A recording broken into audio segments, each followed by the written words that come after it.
Well, the White House releasing President Trump's 2018 budget today, and it makes deep cuts, particularly to anti-poverty programs, while cutting taxes, which would favor most notably the wealthiest among us, especially by doing away with things like the estate tax and cutting top tax rates. The $4 trillion spending plan, it aims to balance the budget within 10 years, but many are wondering not only whether the money or the math adds up, but whether it would be worth the cost even if it did. While social programs would be cut, defense spending would soar by more than $700 billion over 10 years. And here's what would be on the chopping block. Things like food stamps would be cut by 29%. Children's health insurance program by 19%, Medicaid, which was promised to be untouched, by 17%, double-digit cuts for some welfare programs and unemployment insurance, and the list goes on. Now, to give you some more perspective on what we're talking about here, more than 43 million Americans are on food stamps.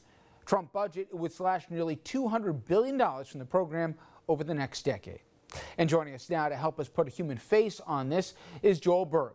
He's the CEO of Hunger Free America. It's an advocacy group on hunger and poverty. Joel, appreciate the time. Thank you very much. Thank you for having me and focusing on these vital issues. You know, I'm going to throw out some acronyms, which to some people might just be a jumbled bunch of letters, but tell people what they are and as best you can put a human face who we're talking about. Let's start with SNAP. SNAP stands for the Supplemental Nutrition Assistance Program. Most people know it by its old name, food stamps. As you said, 43 million Americans rely on this program. But what most of your viewers probably don't know is the vast majority of adults on the program are workers. They just don't earn enough to feed their family. And 2/3 of the people receiving SNAP are working parents, children, senior citizens, people with disabilities, and veterans. And let's strip away the veneer here.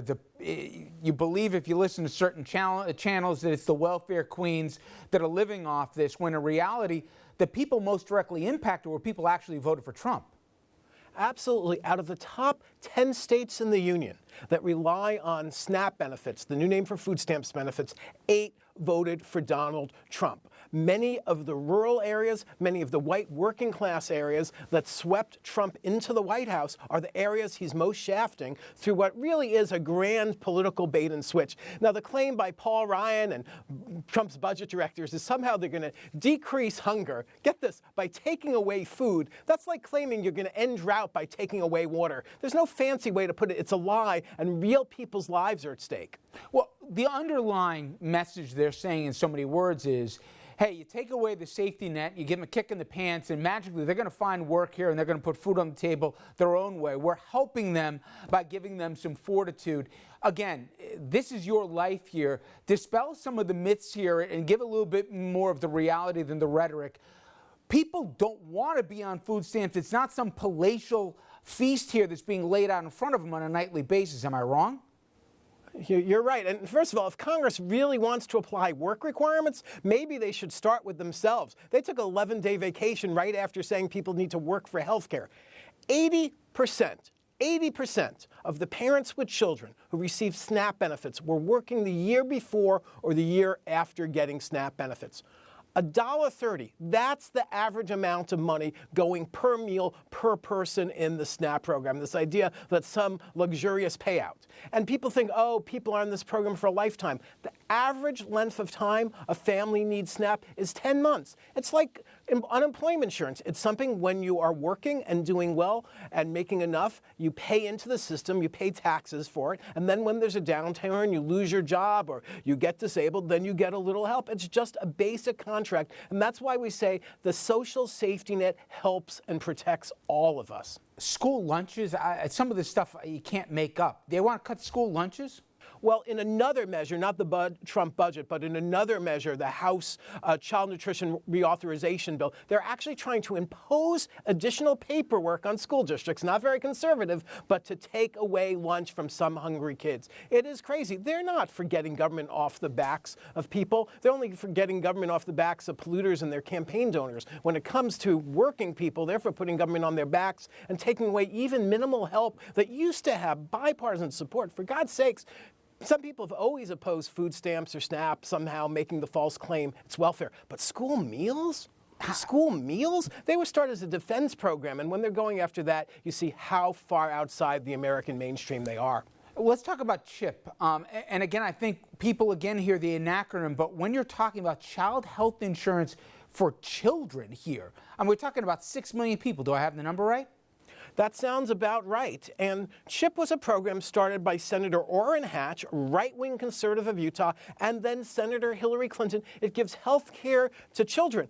And so many people on the side that are doing this claim to be very, very religious people. And they seem to have forgotten about the 98% of the Bible that's about helping people live healthier, happier lives and reducing poverty. They're doing exactly the opposite of what they claim their faith tradition is about. Clothe the naked and feed the poor. To that end, even if you said, screw them, you know what, I don't care, everybody for themselves, it's penny wise and pound foolish. Take the morality out of this. Give the consequences. If you don't have a safety net, it's not that it magically solves itself. They got to go somewhere for food, am I right?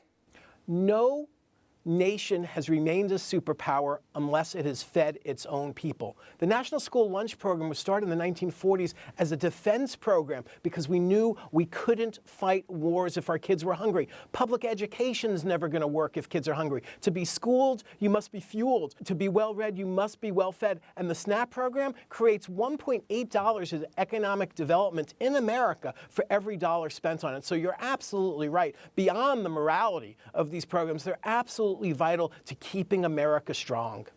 You know, we didn't even get into the EPA. They're going to cut by a third of all times here. The State Department, with everything going on, they cut by a third. Now, it's been said that it's DOA in the Senate.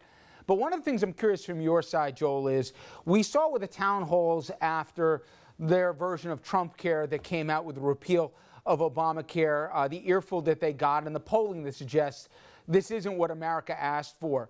Do you get the sense that there's going to be some surprise when some lawmakers come back to their districts when people finally understand what they're proposing right now in Washington? I think so, if those lawmakers have the guts to go out and actually speak to the people who elected them, which is a key part of the job.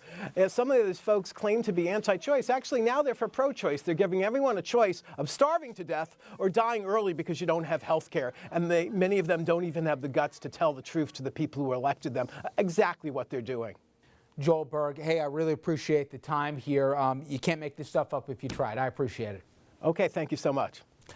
Coming up next, everybody, the panel will join me, and we're going to take a look at the politics of some of the things I just discussed, like the GOP healthcare plan, the Trump budget, that's going to impact a whole lot of folks that we just discussed, and a lot more. Stay with us. We'll be all back after this.